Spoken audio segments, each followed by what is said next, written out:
दिल्ली स्फोट प्रकरणी देशातील सुरक्षा दलं मुळाशी जाऊन शोध घेतील. हे षडयंत्र रचणाऱ्यांना सोडणार नाही, त्यांना कठोर शिक्षा देणारच, पंतप्रधानांची ग्वाही. दिल्लीत लाल किल्ला मेट्रो स्थानकाबाहेर गाडीत झालेल्या स्फोटाचा तपास NIA सोपवण्याचा गृहमंत्री अमित शहा यांच्या उच्चस्तरीय बैठकीत निर्णय. दिल्ली स्फोट प्रकरणी एक संशयित ताब्यात. स्फोट झालेली कार मोहम्मद सलमान नावाच्या व्यक्तीच्या मालकीची. पुढच्या तपासाला वेग. स्फोटाच्या पार्श्वभूमीवर 3 दिवस लाल किल्ला राहणार बंद. देशातल्या महत्त्वाच्या ठिकाणी हाय अलर्ट. मुंबईसह महाराष्ट्रातही संवेदनशील ठिकाणी सुरक्षा व्यवस्थेत वाढ. भारत भूतान संबंध घनिष्ठ मैत्रीचं प्रतीक.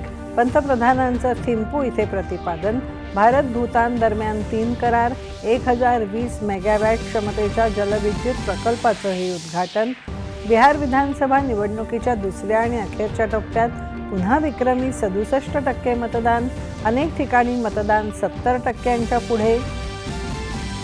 5व्या महाराष्ट्र वित्त आयोगाच्या शिफारशींच्या अंमलबजावणीचा कालावधी 31 मार्च 2026 पर्यंत वाढवण्याचा राज्य मंत्रिमंडळाचा निर्णय. 6व्या राष्ट्रीय जल पुरस्कारांची घोषणा. सर्वोत्तम जलसंवर्धनाचा प्रथम पुरस्कार महाराष्ट्राला जाहीर. सर्वोत्तम जल व्यवस्थापन करण्याचा नागरी स्वराज्य संस्थेचा पुरस्कार नवी मुंबईला.